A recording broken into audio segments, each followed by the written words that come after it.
сайхан боломж эдгээр өвс тархинд юу бүтээдэг гэж үзэл бодлоо өөрчлөх хүчийг бүтээдэг. Сэтгэлийн эрүүл мэндэд тань анхааран туслах амьдралын хүчийг нэвтрүүлэг эхэлж байна.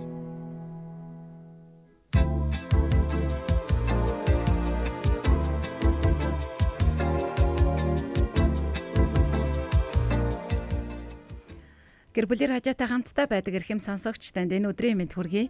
Амьдралын хүчийг сэтгэл зүйн боловсрол олгох нэвтрүүлгийн маань цоо шинэхэн дугаар хэлэхэд бэлэн болсон байна. Гэр бүлийн радиогийн 2 дугаар студид хөтлөгч, сэтгүүлч Баясаа. За өнөөдрийн маань зочноор Эдүү Маян сэтгэл судлалын төвийн сэтгэл судлаач Бат Баяр хүрэлцэн ирсэн байна. Ингээд эрхэмд чинь өдрийн мэнд хүргэе. За бүгдэнд нь өдрийн мэнд хүргэе. За өнөөдөр хоёлаа бас маш сонирхолтой ээж аавууд анхааран сонсох шаардлагатай тийм сэдвээр ярихад бэлэн болж байна. Ээж аавуудын хувьд тэгж ярьдаг гэдэг. Миний хүүхдэд л сэтгэл зүйн зөвлөгөө хэрэгтэй байна гэд. За тэгээ мэдээж сэтгэл судлаач дээр ирэхээр энэ нь бас харьцангуй ойлголт болоод үнэндээ бас ээж аавд өөрт нь бас хэрэгтэй байх магадлал өндөр байдгаа гэж. Тэгэхээр энэ сэдвээр ярихад бэлэн болж байна. 99 86 104 5 дугаар явц сонсогч таны өмнө яг нээлттэй маркетингтэй холбогдож хамтран ажиллах боломжтой 88 66 104 5 дугаар явц бас нээлттэй байгаа. За тэгээд гэр бүлийн радио 104.5 84.5 гэсэн долгион болон гэр бүлийн радио 104.5 гэсэн пэйж хуудсан дээр яг лайв стримтэйгээр хурж байгаа шүү. Асуултуудыг комент сект үлдээгээсэй гэж хүсэж байна. За ээж аавуудын хувьд миний охин хүү асуудалтай болчлоо.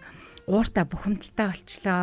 Эсвэл юусоо ярилцахгүй маа, илэрхийлэхгүй маа гэл ингээл нэг юм асуудлуудыг бариад л сэтгэл зүйчдэр манай хүүхдэд асуудал байна. Нэг зөвлөгөө өгөөч сэтгэл судлаачаа гэл орж ирэх тохиолдол байдаг тийм ээ. Энэ талаараа савалцал. Яг үнэ. Эцэгчүүд маань хизээ хүүхдэдээ хамгийн их анхаарч байгаа гэхээр хүүхдэд нэг юм баг зэрэг асуудал үүсээд хүүхэд өмнөхөөсөө арай нэг өөр болоод ирэнгүүт л ерөнхийдөө нэлээд анхаарч эхэлдэг. Учир зүггүй анхаарад тэгэнгүүтээ гинт анхаардаг. Тэгээ хамгийн түрүүнд боддог юм нь юу вэ гэхээр хэн манай хүүхдийг юм болгоч юу? Яагаад юм болж юу? Ямар найзаасаа сурч юу? Сургууль яаж нөлөөлж юу? Багш нь яач юу гэд ингээд шууд гадна талаас хайгаад эхэлдэг байхгүй юу? Шалтгаан. Тэгээ гадна талаас хайж явж яснаа яад гэхээр за ерөөсөө сэтгэл зүйчдэр очие та манай хүүхдийг өөрчлөөд өг. Та манай хүүхдийг өөртөө ихтэй болгоод өг. Та манай хүүхдийн нуурыг ингээ өөрчлөөд өг. Та манай жохоо ярьтаа яриа. За. Та манай хүүхдийг өөрчлөөд өг гэл ер нь бол аваад ирж байгаа байхгүй юу? Тэгээ энэ жоохон учир дутагдaltaй л да. Яг тэгэхээр судалгаагаар бол гарч судлаачид бол одоо тодорхойлсон байдаг шүү дээ. Таны хүүхэд хэн байх вэ гэдэгт та буюу гэр бүл 170% нөлөөлж байгаа. Нөлөөлж байна. 130 дээр нь нөгөө сургууль, нийгэм, найз нөхөд бусад харилцаа орж ирж байгаа байхгүй. Тэгэхээр нөгөө 170 бид нар маргадгүй, мэдхгүй байгаа учраас шууд гадна талаас хайдаг. Таны хүүхдэд та 170-д нөлөөлж байхад нэг удаагийн уулзалтаар сэтгэл судлаач тэр хүүхдийн уурыг байхгүй болгоод өөртөө ихтэй болгоод гэдэг нэг юм ерөнхийдөө бол нэг жоох ид шидийн зүйл хүсэж ороод ирдэг. Яг бодтой адил дээр бол тийм. Энэ бол нэлээд түгээмэл байгаа одоогоороо. За энэ чидийн зүйл бол шууд биелэхгүй. Тэр 70% гэдэг байгаа ээж ааваас бол бүр онцгой их шаардлагатай асуудалтай. За энэ дээр тулж ажиллах өөрсдөө сэтгэл зүйн боловсралтай болох хамгийн номер 1 чухал зүйл байна. Өөрчлөөдөг, сайхан засаадаг, залруулаадаг, өөртөө ихтэй болгоодог, нээлттэй болгоодог, өөргөө болгоодог гэхээс илүүтэй Тэгвэл ээж аав нарт тэгвэл тийм ээ хүүхдүүд нь тийм болоод байх юм бол номер 1-т тохиол за ингээд та хэдэ шалтгаалж шүү гэд ингээд явчих нь байна. За тэгвэл нөгөө талдаа сэтгэл судлаач тэрийг бүрэн дүүрэн биш шууд өөрчлөлт засах боломж байхгүй гэж байгаа бол ээж аав нарт бас ямар зөвлөмжийг өгөхөд ээж аав нар бас тийшээгээ зөв чиглэгдэж чадахгүй байгаа тохиолдол нь бас хэр байна. Тийм учраас яг бид нар хүүхдийг зөвлөгөөнд авахдаа одоо нэгсэнд бараг амлалт авдаг. Та өөрөө хамт ингээд уулзнаа. Хүүхэд 6 удаа ингээд 6-8 удаа уулзах юм бол та хамгийн багадаа 2 удаа ирээд гэр бүлээрээ хамтдаа ирж ингээд уулзнаа. Тэгжээж одоо хүүхдтэр маань үр дүн гарах учраас одоо заавал уулзсан шүү гэдгийг нь бол одоо баг амлалт авдаг. Тэгээд яг бодиттой л тэр зарим эцэгчүүд маань ирэхгүй. Араас нь уцт нь баг ажил дээр чинь очиж уулзлаа гэж хэлчихэж одоо авчирна гэдэг юм уу. Ийм юм байдаг. Тэгэхээр яг хөө би зүгээр боддгийн мэрэгжлийн үний хувьд те ингээд бид нар нэг юм суур ойлголтоо их зөв байлгамаар байна. Суур ойлголт байгаа байхгүй. Нэгдүгээрт бид нар эцэг гихчүүд маань 170 нөлөөлж байгаа гэдгээл тэр хариуцлага өөрсөн дээр авмаар байгаа байхгүй. Тэгэхгүй л яаж юм гэхээр цэцэрлэгт оруулаад эхэлсэн цагаас ахуулаад цэцэрлэгийн багшид хүүхдийнхээ хүмүүжлийг даатгаал сургуульд даатгаал ингэ явчихад байгаа байхгүй. Даатгаад байгаа учраас ямар нэгэн асуудал үүсэхээр шууд тэр нөө даатгаад байгаа хэсгээсээ шалтгаанаа хайгаа яваад байна. Тэгэхээр ерөөсөө тэгмээргүй байна. Миний хүүхэд бол надаас 100-ны даа шалтгаалж байгаа гэдгээ бид нар хариуцлага ухамсарлах юм бол би хаана алдсан учраас би юуг буруу хийсэн учраас магадгүй би юуг мэдээгүй өнгөрцөн учраас одоо манай хүүхдэд ийм асуудал үүсээд байна гэж харах байхгүй юу. Тэгэхээр нөгөө эцэг эхчүүд маань сэтгэл зүйн боловсралтай болно гэдгийг нь айгүй ингээ эхнийх нь л ерөөсөө миний хүүхэд надаас 100-70% шалтгаалж байгаа юм байна. Би нөлөөлөд байгаа юм байна. Тэгээ асуудал үүсэх юм бол эхлээд одоо мэдээж өөрийгөө буруутгах хэрэггүй зүгээр л би мэдхгүйгээсээ болоод хаана алдчихв тэрийгээ би засъя. Сэтгэл судлаачтайгаа хамтарч ажиллая гэдэг одоо байр сууриас хандаад ирвэл одоо зөв гараа зөв болж байна гэсэн. Тэгэхээр энийг бол хамгийн түрүүнд хэлж өгдөг гэсэн үг. За ээж аав нар маань миний хүүхэд болохоо болчлоо нэг өөрчлөөд өгөөч гэж ирэхдээ та сэтгэл судлаачийн тавьж байгаа одоо хүсэлт нөгөө талаар бараг шаардлага тийм ээ. Хүүхдтэйгээ хамт сэтгэл зүйн зөвлөгөөнд заавал хамрагдаад хамт яваарай. Энд ээж аав мэдлэг мэдээлэлтэй болсноор өөрчлөх боломжтой маа гэдэг эхний шатыг бол давах нь байна. За хоёр дахь шат бол нөгөө за ажил дээр чи очлоо шүү гэдэг үе хүртэл тэгжээтэл нэг өөртөө ирэх нь байна. За тань дээр ирж байгаа хүүхд маань асуудалтай байна гэж ирж байгаа ээж аавуудын одоо хэдэн хувь нь тэгжиж нэг хамтдаа тэр зөвлөгөөнд ороод би энэ талаар мэдэх хэрэгтэй юм биш. Би ийм зүйлийг орхигдуулсан юм байна. Хүүхэд насанд нөгөө нэгжлийг би олгоогүй юм байна. Өөртөө итгэх тэр нөгөө аюулгүй ойлгогдох тэр орчныг би олгоогүй юм байна гэдэг зүйлийг мэдэж авдаг бай. За ерөнхийдөө бол тэгээд нөгөө тогтмол ингээд уулзж байгаа хүүхдүүдийн нэг 190% нь бол эцэгчүүд нэрнэ. Тэгээд энэ дээр одоо эцэгчүүд маань ойлгомоор байгаа зүйл нь хүүхэд учраас тэр хүүхдэд хэн нөлөөсөн гэхээр та нөлөөсөн. Гэр бүл нь нөлөөсөн. Том хүн биш байхгүй да. Хүүхдэд гэр бүл нь л чухал байдаг. Гэр бүлээсээ л нөлөө авчдаг учраас тэр хүүхдийн тэр тулгараад байгаа асуудал шийдэгдэхэд багш биш. Найзууд гэхээсээ биш хамгийн түрүүнд та тэр хүүхдийг ойлгож нэгсэндээ үүсэж байгаа асуудлыг шийдэхэд хамгийн түрүүнд туслах хүн ээж аав нь байгаа. Тийм учраас нөгөө би чухал юм байна, би тусалж чадах юм байна гэдгээ аваад л ороод ирэх юм бол за энэ дээр нь одоо ингэж дэмжиж та инг зөвлөгөөн дээр бол нэг иймэрхүү зүйл явагдчихаа гэд ингээд явчих юм бол үр дүн гарах нь сайн байдаг гэсэн. Тэгэхээр магадгүй зарим тохиолдолд бол яг цөөхөн тохиолдол байдаг. Ээж аав нь ирж чадахгүй ингээд яваад хүүхдийн маань зөвлөгөө дуусгаад тодорхой хэмжээний үр дүн гарч байгаа боловч хамтарч ажиллаж байгаагаас бол мэдээд сул байна гэсэн үг тий. За тэгвэл хоёлаа одоо яг амьдралын хүчиг нэвтрүүлгийн маань мэдээж мэрэгжлийн сэтгэл судлаачд оролцдог. Тэгээ тэрнээс гадна анхан шатны зөвлөгөөг өгдөг. Мэдээж радиогоор дамжуулаад шууд л за та ингээд өөрчилж ирээ, тэгээд өөрчилж ирээ гэж хийж болохгүй тий. Тэгэхээр тийм учраас асуултуудыг бас илгээгээрэй гэж хүсэж байна. 1146 9986 104 5 гэр бүлийн радио 104.5 гэсэн пэйж хуудсан дээр комментээр асуултуудыг илгээгээрэй. Одоо хоёлаа болохоор ямар шалтгаанаас болоод хүүхд үнэхээр тий дотгошоо болоод эсвэл ууртаа болоод эсвэл тий ойлгогдохоо болоод эсвэл ярилцгаа болоод байна. Энэ шалтгаануудыг ээж аавдаа тэгвэл мэдлэг олгоод боловсрал олгоод хуваалцъя. За тэгэхээр яг үндсэндээ нэг юм хоёр зүйл байна гэж харж байна бид нар хүүхдийн одоо жишээ нь өсвөр насны хямрал гэж байж байна тийм үү. Тэгвэл нэг наснаас нөгөө нас руу шилжчихэд хүүхэд тодорхой хэмжээний сэтгэл зүйн хямралд бол өртнөө. Тэр хямралынхаа нөлөөгөөр хүүхэд зөрүүд болж болно, нууртаа болж болно ч гэдэм үү тийм өмнөхөөс өөрчлөгдөж болно. Энийг бид нар суур ойлгох хэрэгтэй. Хүүхэд маань нас нь хуурч байгаа учраас өөрчлөгдөж байгаа учраас настай холбоотой, шилжилттэй холбоотой хүүхдүүд одоо сэтгэл зүйн хямрал үүсч болох юм байна. Тэрнтэй холбоотой байж болно гэдэг нэгдүгээр ойлголт байна тийм үү. Хоёрдугаарх нь бол ерөөсөө цэвэр хэрвээ эцэг эхчүүд хүүхдтэй буруу харилцах юм бол хүүхэд дуугаа хураадгаа гэдэг л үнэн юм байдаг. Тэгэхээр хямрал байж болох юм байна. Эсвэл миний буруу харилцаанаас болоод миний хүүхдийн болоод байж магадгүй байна л гэдэг юм хоёр таамаг байгаа байхгүй. Тэгэхээр энэ дээр гаргалгаа нь юу гэхээр яг энэ хэрвээ таны хүүхэд сургуульд орсонтой холбоотой хямрал үүсэж байгаа бол энийг та ойлгож ухаараач. Хүүхдэд одоо анх сургууль дасан зохицох хугацаа нь ямар гэдгийг тэр үед одоо ээж аав би яаж дэмжих ёстой гэдгийг мэдээд тэрийг үйлдэл болгож хийнэ. Хүүхдийн онцлогны үеийн тий сэтгэл зүйн. Тэгэхээр эсвэл өсвөр насны онцлог гос болоод хямраад байгаа бол тэр хүүхдэд би яаж дэмжих гэдгээ ойлгож таньж мэдээд үйлдэлээ хийнэ. гэдэг нэг юм зүйл. Нөгөөх нь үнэхээр буруу харилцаанаас болоод миний буруу харилцаанаас болоод миний хүүхэд дуугүй болоод байгаа бол би харилцаан дээр хаана алдаад гэдгээ мэдэж аваад дахиад үйлдэл хийнэ гэдэг. Тэгээ энэ дээр би нэг зүйлийг тодтгомоор байна. Үйлдэл хийнэ. Бид нар өмнөхөөс хараа өөр л үйлдэл хиймээр байгаа байхгүй юу? Тэгэхгүй мэдчихэд яг өмнөшгөө үйлдэл яваад байвал энэ маань хизээч өөрчлөгдөх байна шүү дээ. Тэгэхээр тухайн зүйлийг мэдэж аваад энэ нь буруу байгаатай байна, тэгвэл би ингэх хэрэгтэй байна гэдэг үйлдэл хийнэ. Тэгэхээр буруу харилцаан дээр бол хамгийн нэгдүгээр сонсож чадахгүй. Шууд шүүмжлэнэ, буруутгахнаа. Шүүмжлэнэ. Ээж аваатын сайн чаддаг цөөлгээд. За тэгээд шууд ингээд нэг юм зөвлөх байр суурьнаас хандаад байдаг. За гэтэл хүүхэд зүгээр л өөрийгөө сонсох гэж ярьж магадгүй ч гэдэг юм уу те. За тэгээ асуултыг их буруу асуунаа.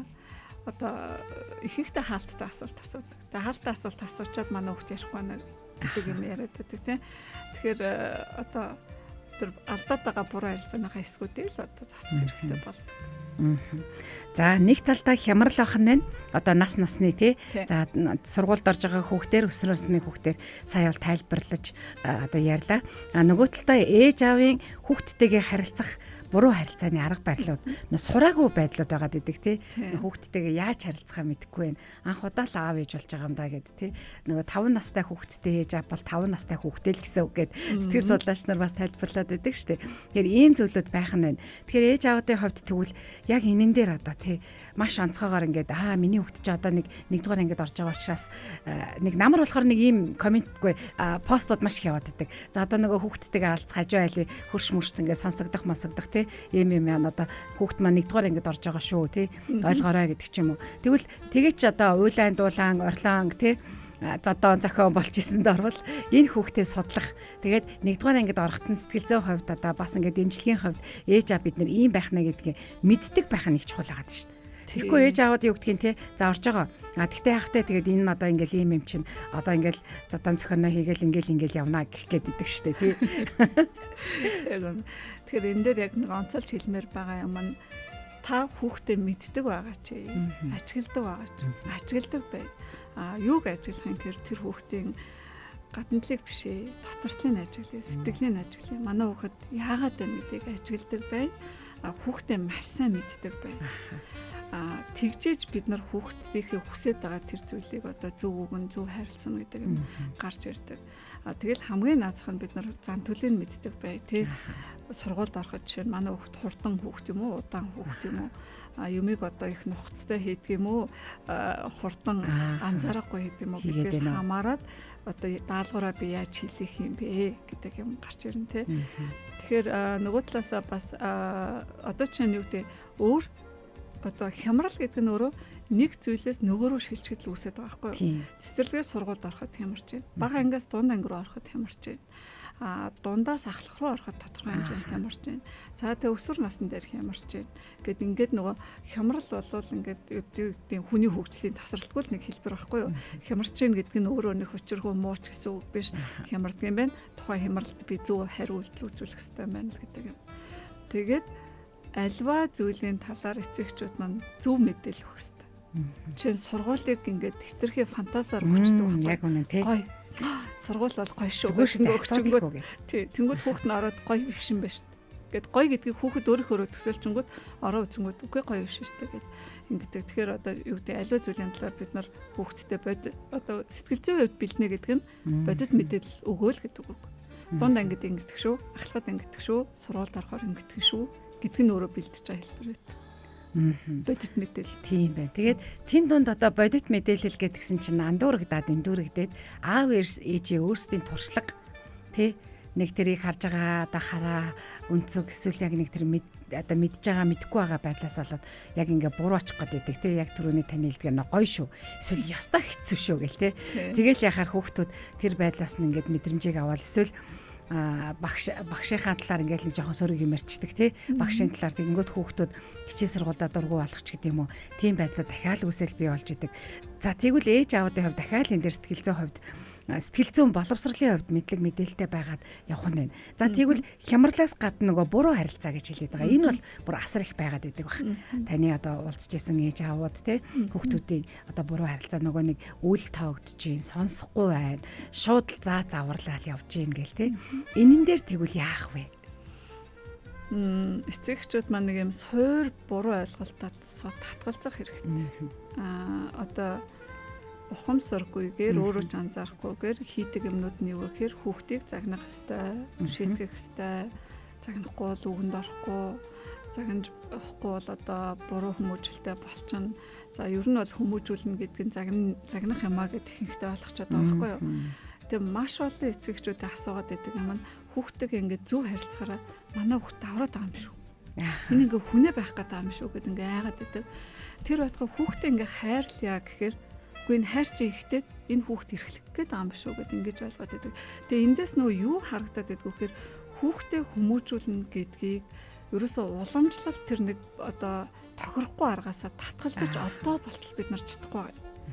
Хүүхэд юм чи юу ч мэдхгүй гэж боддог. Хүүхэд юм чи анзаарахгүй гэж боддог. Гэтэл одоо цагийн хүүхдүүд чи өөрөө ээж аваасаа илүү сэтгэл зүйн мэдлэгтэй байгаад байгаа хгүй. Эднүраа ингээд уншаад байна. Интернетээр өөрснийгөө онцлоод байна. Ээж аав ингэх ёстой мэн гэдгийг мэдчихэд тэрийг ингээд шаардаад байхад ээж аав мэдхгүй хуучнаар яваад гингууд угаасаа эднэр ойлгодгүй юм дөө ярихгүй гэдэг рүүгээ ингээд очичингууд хөш чи яриач гэдэг ингээд нөгөөдгөө татаад гингууд нөгөөдг нь ярихгүй. Тэгэхээр одоо юу гэмдэ тэр нөө суур буруу ойлголтоосаа татгалзъя. Шин цагийн хүүхдийг өсгөж байгаа учраас бид нар шин арга барилаар оролдож үзье гэдэг одоо хандлагатай байх хэрэгтэй. Ааха. За тэгээд амьдралын хүчиг сэтгэл зүйн боловсрал олгох нэвтрүүлэг маань гэр бүлийн радио 104.5 84.5 долгион дээр яг одоо хурж байна. Мэдээж 3W1045 цэгмэн гэсэн захим хуудасаар дэлхийн өнцөг буланбартаас хишиглэж байгаа. Тэгээд гэр бүлийн радио 104.5 гэсэн пэйж хуудасаар яг одоо лайв стримтэй хурж байна. Өнөөдөр Edu Mind сэтгэл зүйн төвийн сэтгэл судлалын төвийн сэтгэл судлаач Батбаяр хүрэлцэн ирсэн байгаа. Ямар сэдвээр ярьж байгаа вэ гэх юм бол манай хүүхдэд зөвлөгөө хэрэгтэй байна гэд ээж аав нар ирдэг. Үнэн дээр өөрсөнд нь одоо хүүхэд нь хямралын үеийг давж явсан байна гэдэг мэдлэг мэдээлэл байхгүй. Нөгөө талдаа одоо буруу харилцаанаас үүсээд хүүхэд асуудал одоо ингээд гаргаад байдаг те асуудал үүсгээд байдаг. Энэ асуудлууд ирдэг юм байна. Тэгэхээр 9986 104 5 дугаар явц сонсогч таны өмнө яг одоо нээлттэй байгаа. Тэгээ холбогдоод магадгүй таны хүүхдтэйгээ харилцах харилцаанд асуудлууд байгаа бол тий та бас өөрийнхөө сэтгэл зүйн боловсролыг одоо нэг алхамч гэсэн урагшлуулъя гэж байвал асуултуудыг бас суугаад ороод ирээсэй, зөвлөмжийг аваасай. Эргээд ерөөсөө тий энэ мэдээллийг авсан юм чинь болоо гэдэг биш. Тэрийг үйлдэл хийх нь чухал юм а гэдгийг өнөөдөр бас Батбаяр сэтгэл судлаач маань хэлж байна. Та өмнө нь ямар үйлдэл хийжсэн хэрвээ шинэ мэдээлэл авсны дараа өөр үйлдэл хийх нь чухал юм а гэдгийг ярьж байгаа. Тэгэхээр та бас нэг үйлдэл хийгээд яг одоо холбогдоод эсвэл комент чийд тий хүүхдтэйгээ болохгүй байгаа асуудлууд дээр анхан шатны зөвлөгөө авах боломжтой. Мэдээж дараагийн шатны зөвлөгөө бол сэтгэл зүйн төвд хандах байгаа. Тэгэхээр тань дээр ирж байгаа одоо ирсэн олон одоо ээж аав хүүхдүүд маш том давуу тал гэж би бол харж байгаа. Ягаад гэвэл тэд асуудлыг олоо харсан байна. Тусламж хэрэгтэй гэдгийг мэдсэн байна. Тийм учраас ирж байгаа. За тэгвэл тэдгээрээс өөрчлөлтийг маш сайн авсан аав ээж хүүхдийн кейс жишээ мэдээж нэр бүх юмыг нууцлан зүгээр кейс жишээг таваас дурдж өгөөч. Тэгэхээр ялангуяа нөгөө юу яадаг аав ээж хоёр нь хамт ирж байгаа тохиолдолд бол маш хурдан ингээд өөрчлөлт гардаг тийм. Тэгээд яг одоо санаанд бид нар ч одоо нөгөө мэргэжлийн онцлогоос хүний нэр тогтоохгүй байна. Хувийн нууц гэж очингуудаа шууд автоматар ингээд нөгөө мартдаг. Юу ордог учраас шууд санаанд бол орохгүй байна. Тэгтээ яг хоо үнэхээр одоо үр дүн гарч байгаа тохиолдлууд байдаг, үр дүн гарахгүй байгаа тохиолдлууд байдаг. Нэг тохиолдол санаанд орж байна. Яг хоо тэрнийх их үр дүн бол гараагүй. Гэхдээ нэлээд сэтгэл эмзэглүүлжсэн тохиолдол аав ээж нь ерөөсөө огт ярилцдаггүй, цаг гаргадаггүй. хүүхэдээс нь тэгээд өсвөр насны ихэнх үе буюу нэг 12 3-тай эмэгтэй хүүхдээсэн. Тэгээд тэр хүүхэд маань нөгөө бие ингэж далд хэсгүүдээ ингээ өөрөө зүсдэг байгаа байхгүй. Тэгээд тэрийг нь гэрийнх нь мэдэхгүй байдаг. Тэгээд яг хөө ийм тохиолдолд нэг тийм одоо юу гэдэг ховор бол биш байхгүй юу? Яг үүндээ. Тэгэхээр энэ юу вэ гэхээр нөгөө чинь энийг ингээл харангуйтаа ямар сонио хүүхэд вэ? Ямар амар хүүхэд вэ гэд ингэх гээд байдаг байхгүй юу? Гэтэл энэ өөрөө юу байдгүй гэхээр хүүхдэд сэтгэлийн өвдөлтөөс биеийн өвдөлтөөс сэтгэлийн өвдөлт илүү хэцүү байдаг гэсэн үг байна. Тэгэхээр тэр хүүхэд яагаад тэр одоо бие өвдөгж байгаа гэхээр сэтгэлийн өвдөлтөө мэдрэхгүй байхын тулд бие өвдөгж байгаа байхгүй. Нэгсэнд анхаарлаа өөрөө шилжүүлж байгаа хэлбэр байхгүй. За бас нэг тохиолдлоос ингээд үсээ зулгаагаад байдаг гэдэг ингээд бүрх хэлээд байдаг гэд энэ одоо үс ингээд зулгаагаад таг гэл ингээд нэг юм өвдөлт мэдрэндээ байгаа юм. Тэгэхээр тэр чинь ингээд нөгөө байнга сэтгэл энд өвдөд байх нь өөрөө айгүй хэцүү. Хүүхэд өөрөө тэрийг шийдэж чадахгүй. Тэгээ өвдөлтийг өгч байгаа хүн хэм бид үхээр нөгөө ээж аавын үйл хайхарч байгаа, сонсохгүй байгаа, ойлгохгүй байгаа, үгүйсгэгдээд байгаа гэд тэрэнгүүт тэр ингээд асар хэцүү байгаа учраас хүүхэд өөрийн мэдлгүй тэрийг ингээд хийдэг. Одоо хамгийн одоо юу гэдэг хэцүү тэр ингээ улам хүндрээл яваад. Тэгэхээр яг нөгөө кейс тохиолдол гэхээр нэг энэ санагдаад байгаа байхгүй. Тэгэхээр эндээс юу хэлэх гэж байгаа гэхээр айлах жам биш ээ эцэгчүүдээ.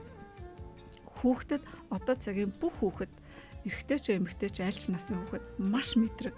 Сэтгэл зүйн үед ингээ маш мэдрэг байгаа учраас тэд нар өвдөлтийг мэдрэхээрээ маш хэцүү байдаг хүүхдүүд.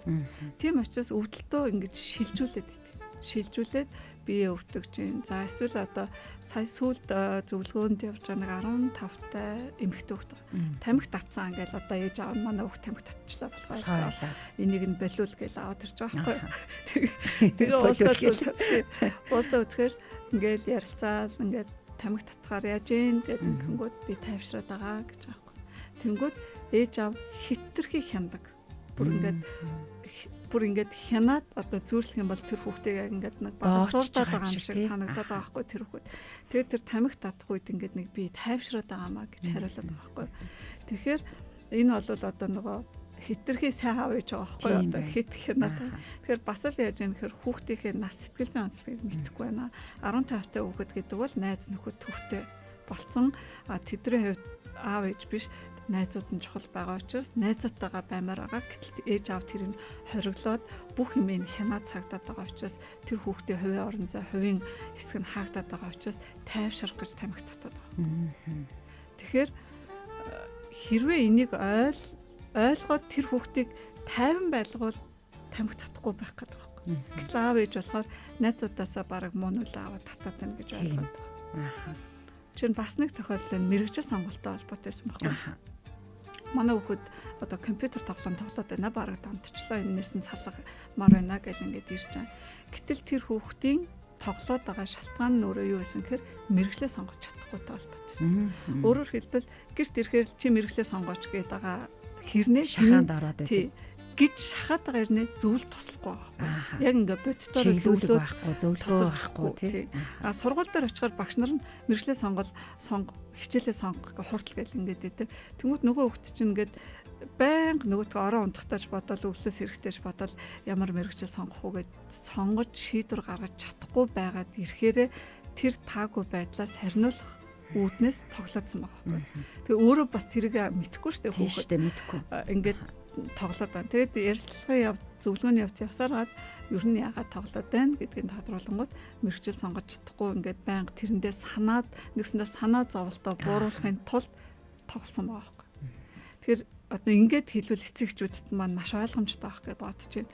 Хүүхэд ямар нэгэн буруу юм хийнэ гэдг нь арталт нь бидний дэмжлэг туслалцаа дутагдаад байгаа учраас хүүхэд тэнд сэтгэл зүйн хувьд таагүй байгаа учраас тэрийгэл сарниулах гэж идэг, багасгах гэж идэг, мэдрэхгүй байх гэж хичээхдээ энэ мэтчил үйлдэлүүдийг хийгээд байгаа байхгүй юу?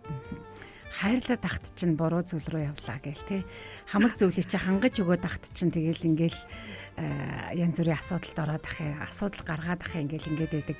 Үгүй байх нэ, дэмжлэг туслалцаа тэр насны хүүхдүүдийнхээ онцлогийг маш сайн мэддэг байх нь чухал байна. Энд бол ерөөсө 12-аас мэрэгжил сонголт хүртэл гээд хүүхдүүдийг ярьлаа шүү дээ. 14, 5 настайдаа, 15, 6 настайдаа хүүхдүүд баг мэрэгчлээ эхнийхийг ингээд сонгоод цаашаа ингээд мэрэгшээд илүү судлаа явдаг шүү дээ. Тэгэхээр бас нэг юм кейс байгаадсан. Дүүтэй боллоо. Тэгээд хамаг нөгөө нэг анхаарал нь дүүд нь очичоод тэнгуут нөгөө хүүхд чинь дүүгээ зодж гин зогч гин те хамгийн л одоо муухай аашаа гаргаж гин тэнгуут энэ хүүхэд болохоо очлаа гээл 5 6 настай хүүхдийг те гэтэл дахиад л нөгөө хүүхдэд чинь нөгөө ээж аавын анхаарал энэ тэнцүү хэрэгтэй дүү вэ нү тэгээ 5 настай 6 настай хүүхдэд те ихч вэ нү хамаагүй хэрэгтэй гэдэг тэр ойлголтыг бас ингээд аваагүй улмаас энэ хүүхэд болдог бай гээл те өста ааштай болчлаа дэнтчлээ өста зэрлэг болж байна дүүгээ өста айгу зодж байна гээл те тэгэхээр тэнд бас юм зүйл байна гэл ингээл ярьж байсан. За хүүхдийн насны хямралын талаар мэдээлэл өгөөч хэд хэдэн наснд нь ямар хямрал ирж байна гэ түрүүнд бас ярьсан те нэмээд танд бас яг энэ дээр тий хямралыг 3 нас 4 насны хямрал гэж бас яриад байдаг шүү дээ. Тий одоо нөгөө хямралаа ярихаар 0-аас 1 дээрээ яригдана. Одоо хүүхэд эхийн хөвлөд яжаал анх ингээл гарч ирэнгүүт эхийн хөвлөд ингээл дулаахан зөөлхөн тэгээ бүх юм нь таатай аюулгүй байжаал ингээл гадаад орчинд гараад ирэнгүүт эхний хямрал явагддаг. За тэгээ байж идэл одоо дараа нь хөлд орохтой холбоотой. Одоо 3 насны хямрал, 2 насны синдром гэдэг ингээд нэрлэдэг байсан. За энэ бол нөгөө үндсэн шалтгаан нь өөрөө юу вэ гэхээр 0-аас 1 дээр бол хүүхэд ээж битээр 1 гэж ойлгодог.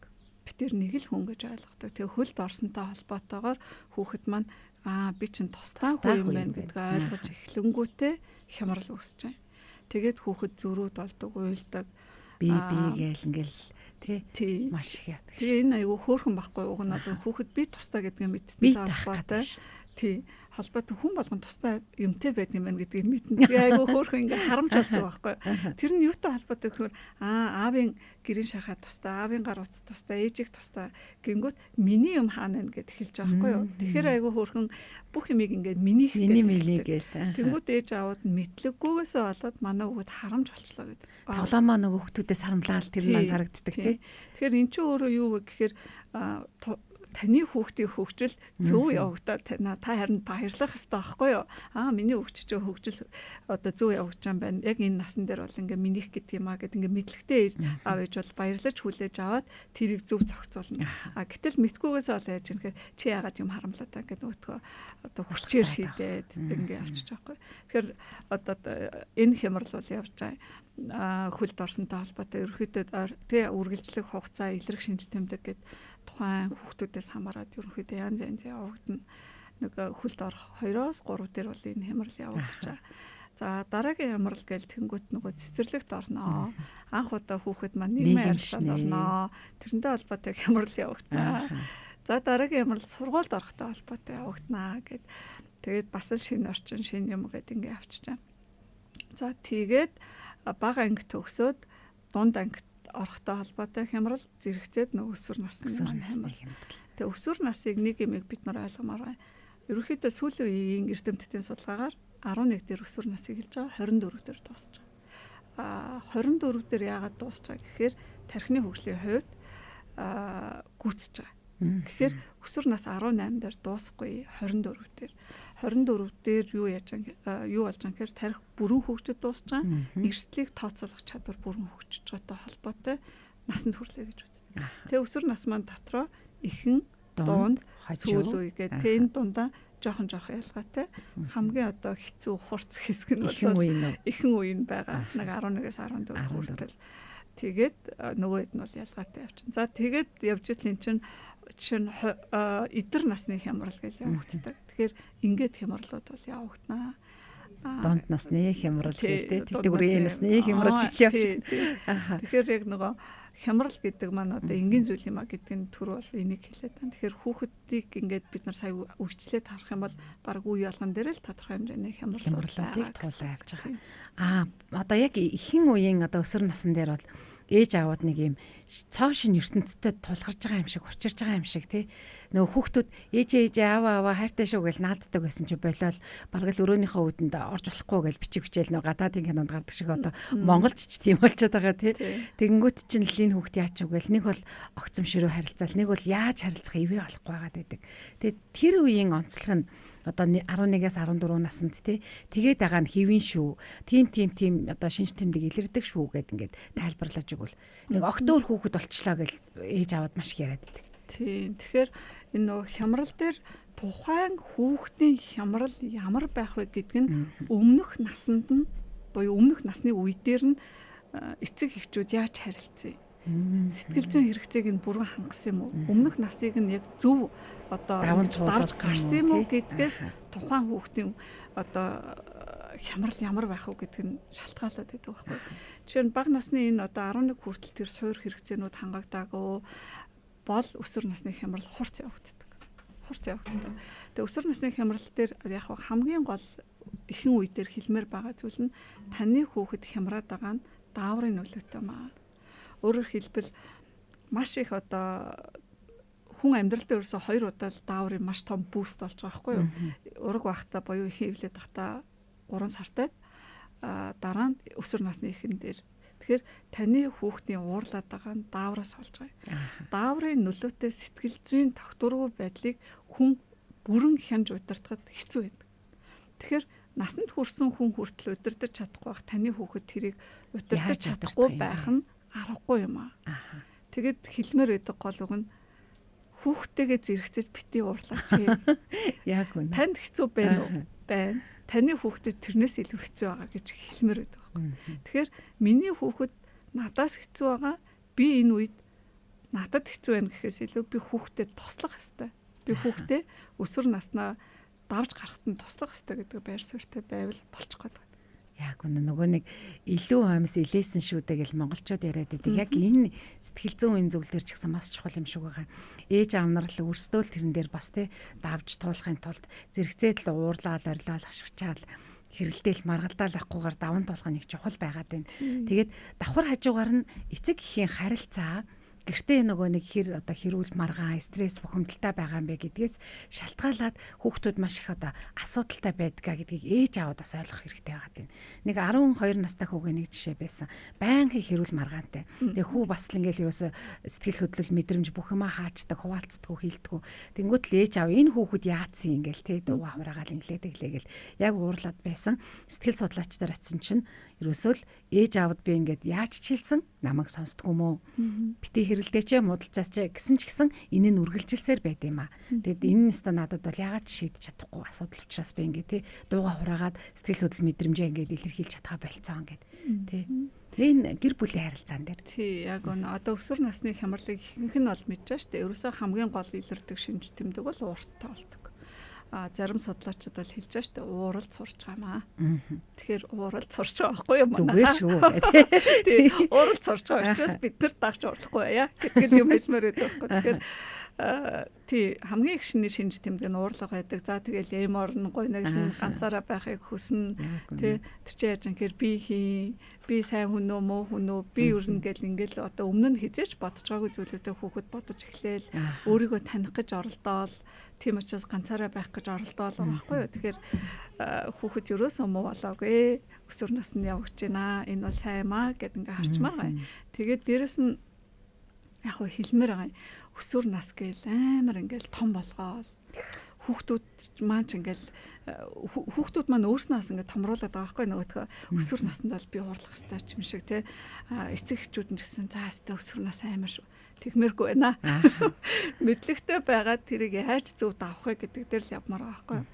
Тэгээд яг зөв ямар хүүхдүүдийн өсвөр нас илүү хэцүү байгаад байна гэхээр ээж аавын харилцаа гэр орны амар тайван байдал одоо амар тайван байдаггүй ээж аав одоо үргэлж модалцдаг бол тэр хүүхдийн өсвөр нас илүү хүндэл явагддаг гэсэн. Тэгэхээр тэр гэр угаасаа хүүхдийн темирчин тэнд байгаа дахиад нэг хэрүүлийг сонсохоор улмал хямрал улмал одоо гүнзгийрэл одоо депрэл ингээл явчихж байгаа юм л да.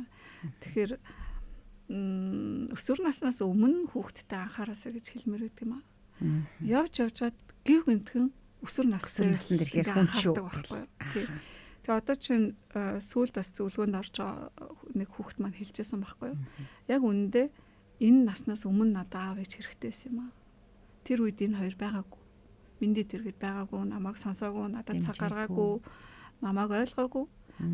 Би өнөөдөр хүртэл ингээд 15 нас хүртлээр би ингээд амьдарсан штэ. Би амьд байсан ш. Би одоо ингээд амьдарч штэ. Энэ хоёр ингээд хитрхийн намайг одоо хянаад байна гэдэг яг ингэж хэлээд байгаа хгүй. Тэгэхээр хүүхдэд 11-ээс урагшаа бол хүүхэд гэр бүл төвтэй байж байгаа. Тэр үе дээр нь эцэгчүүд яаж алдаад байдаг вэхээр хүүхэд жоохон бай. Зүгээрээ хоолтой өмсөх хувцтай бол энэ ингээ байж чинь зүгээр гэд ингээ ботчоод. Тэгэл яг өсвөрлөө ороод ирэнгүүт хүүхэд нь гэр бүл төвөөс гараад найз нөхд төвтэй болонгууд араас нь чаргуцалцчих жоохгүй юу. Яг одоо чаргуцалцаж чи наашаар би чамтай ярмаар ингэнгүүт нөгөөх нь уучлаарай би найзуудтайгаа байна гэд мөргөлдөд эхэлж байгаа. Тэгэхээр энэ алдаа дахиад юунаас гарч ирэх гэхээр бид нар хүүхдийн сэтгэл зүйн үйлчлэлийг мэдэхгүй байна, онцлогийг мэдэхгүй байна. Жоохон уучраас зүгээрээ гэж явжгаад анхаарах гингүүд хожимдсон байна. Айл гэзэний тий өөр ингэсэн бодол төлөвшөөд эхэлж байгаа үед нь одоо чаргууцалтаад үз тарах гад байдаг. За амьдралын хүчийг нэвтрүүлэг маань өнөөдөр миний хүүхдэд зөвлөгөө хэрэгтэй байна. Гэхдээ үнэндээ ээж аавдад одоо мэдлэг боловсрал бас зөвлөгөө тий хэрэгтэй байгааг одоо хуваалцж байна. Тэгээд маш олон одоо онцгой зүйлүүд яг ингээд өдөр тутам амьдралдаа хэрэгжүүлж болох тэр үйлдэлүүдээ өөрчилж мэдлэгээ өөрчилснөөр үйлдэл өөрчлөгдөнө гэдэг байгаа. Одоо тэгээд нэг талдаа ингээд мэдлэг мэдээлэл их байна, сайхан байна, давуу тал байна гэдэг ч гэсэн хүмүүс зүгээр мэдлэг мэдээлэл болгож авч үлдчихэд ийм үйлдэл хийх нь баг байд юм болов уу гэж би бодоод тий. Үйлдэлд өгөөч мэдж байгаа юм бол тэрийг яг амьдрал дээр тий өсвөр насны хүүхэдтэй байна уу 3 настай хүүхэдтэй байна уу амьдрал дээр тэрийг нэг хэрэгжүүлээд тэр хүүхдээс ямар хариу урвал үзүүлэх нь тий яаж өөрчлөх нь гэдгийг бас нэг ингээд мэдрээд хийчээ гэдэг зүйлийг бас хэлмээр санагдаад байдаг байхгүй юу. Тэгэхээр эргээл одоо яг эцэг эхчүүд бид нар завгүй гэдэг амьдрал дундаа өөрсдөө хүүхдтэйгээ хамт өсөж өндийгөөд тий мэдлэг боловсралтай болоод суралцаад явах нь үнэхээр чухал байна. За цаг маань нэлээд гисэн байна. Та бас яг одоо ээж аавуудад зориулаад өөр бас ямар зөвлөгөө өгөх вэ? Тийм. Тэгэхээр манайхаа энгийн юм аа л гэж хэлмээр байгаа байхгүй юу. Одоо ингээд бид нар өдөр болгон хүүхдээ сонсох ёстой байна гэд ойлгоччоод сонсохгүй л оролдож байгаа. Тэр нэг хэдхэн минут байдаг хүүхэд бол нэг бүтэн ороог аваад байхгүй. Тэгэхээр хүүхэд чинь тантай юм ярих гад ирэх юм бол та зүгээр л бүтэн сонсож ярилц гинэ гэж одоо бүхэл сэтгэл зүйч зөвлөж байгаа. Тэгвэл өдөр болгон л ярилцах гад оролд гэд ингээд им энгийн юм аа гэж ингээ хэлмээр байгаа. Одоо энэ яриад байгаа зүйлүүд нь үнцийг ингээ тайлбарлахаар зөндөө олон юм яриад байгаа боловч яг ингээ харах юм бол өдөр болгон хүүхдээ ажиглаад харцсаадаг. Тий өдөр болгон сонсож өдөр болгон гэрте орж ирэхэд нэг юм эвтэйхэн айтайхан асуултаа асуучих тий. Чи минь яаж энэ дэж юу сэтгэл санаа яаж энэ надаас хүсэж байгаа юм байна уу гээл болоо эн чинь ингээд нэг ганцхан асуулт тий. Ингээд тавьчингууд ээж надад анхаарч шүү гэд ингээ чинь. Тэгэхээр хамт байгаа бүх цаг нь өөрөө хүмүүжүүлж байгаа хэлбэр юм аа. Тэр хамт байгаа цагаа л жоохон өөрчлөл, жоохон хүүхдээ анхаар ганц хоёр асуулт нэмээд асуучих, нүд рүү нь харчих, юм ярьж ивэл за гэд бүтэн сонсчих. Өдөр болгон л энийг хийчих. Тэгээд хамгийн сонирхолтой нь ээж аав маш бага ингээд нэг жоохон үйлдэл өөр хийхдээ хүүхдтэр маш их өөрчлөлт гардаг байхгүй. Тэр нь аюу гоё. Яа гэсэн үг. Түрүүн таны нөгөө хэлжсэн мэрэгжил сонголтын насн дээр бол яалтчгүй хүүхд мэрэгжил сонгох нас цаг үе ирсэн байгаа бол эцэг эхчүүд тэнд хамт судлаад хамт бүр суралцаад хамт тэр мэдээллийг хуваалцаад явах нь чухал юм билий. Манай хоёр охин яг л ингээл мэрэгжил сонголтын дээр очиход бол яг нэг юм өөрөө мэрэгжил сонгох гэж байгаа юм шиг бүр нэг юм байдлаар ордог юм билээ шүү дээ эцэг их хоёр. Тэгэл хамтдаа айл сургууль нь боломжтой айлын зүгээрийн чи яг айл дээр дуртай байгаа яахаа ихийн бараг л нөгөө нэг зан чанарын тест местийн хүртэл хийлгээл те. Нэг энэ хавцаа чамд зүгээр юм бэ чи өөрөө юу гэж бодож гин гэл ингээд хамт л суралцаад идэм билээ. Тэгэхээр ерөөсөө нас насанд нь тэр ээж аавуудын мэдлэг мэдээлэл үнэхээр чухал байна. Тэгээд номер 1-т анхаараадаг, 2-т нь сонсоодог, 3-т нь ярилцаадаг, дэмжээдэг гэдэг энэ мэдээллийг өнөөдөр бас амьдралын хүчийг сэтгэл зүйн боловсрол болгох нэвтрүүлгийн маань эрхэм хүндтэй зочноор ирсэн Эдүү Маян сэтгэл судлалын төвийн сэтгэл судлаач Батбаяр маань санууллаа. Тэгээд миний л ерөөсөө хэлэх гээд байгаа гол зүйл тэр тий үйлдэлэл дахиад өөрчлөөд өгөөч гэдгийг сэтгэл судлаач маань хэлсэн. Дахиад тэр үйлдэлийг дахиад өөрчлөхөд та бас өөрөө нэг алхам хийгээд өгөөсэй. Тэгэд үнэндээ та өөрөө мэдлэггүйгээс, үнэндээ та өөрөө яаж харилцаа мэдэхгүй байгаагаас тий үнэндээ та өөрөө гэр бүлийн асуудлуудыг үүсгээд найзынхаа хүн нь байгаа учраас хүүхэд асуудалтай байгаад байна, хүүхэд ууртай байгаад байна, хүүхэд бухимдалтай байгаад байна, хүүхэд хаалттай байгаад байна гэдгийг өнөөдөр хүргэхийг зорилоо. Тэгээд маш их баярлалаа танд. Энэ чухал мэдээллүүдийг өгсөнд. Тэгээд танахтай холбогдвол танаа одоо сошиалаар хүмүүс мэдээлэл аваа зөвлөгөө авъя гэвэл ямар утас байна? Сошиал хаяг нь ямар хаяг байна? За миний гар утсал байгаа даа тий. Гар утсаа хэлээд өгч болно тий. За 8810 Тэг8 Тэг4. 8810 Тэг8 Тэг4 Идүү Майнд сэтгэл судлалын түүгээд байгаа шүү. За тэгээд энд хүрээд өндөрлөе. Өнөөдөр хүүхдэд маань зөвлөгөө хэрэгтэй, үнэндээ танд ч бас хэрэгтэй гэдэг талаар ярилцлаа. Зочноор Идүү Майнд сэтгэл судлалын төвийн сэтгэл судлаач Баатбаяр оролцсон. Сэтгүүл сэтгэл зүйч Баясаа хөтлөө найруулагчаар цаомоо ажиллаа. Сонсогч танд энэ өдөрт амжилт хүсье. Баяртай. За маш их баярлалаа.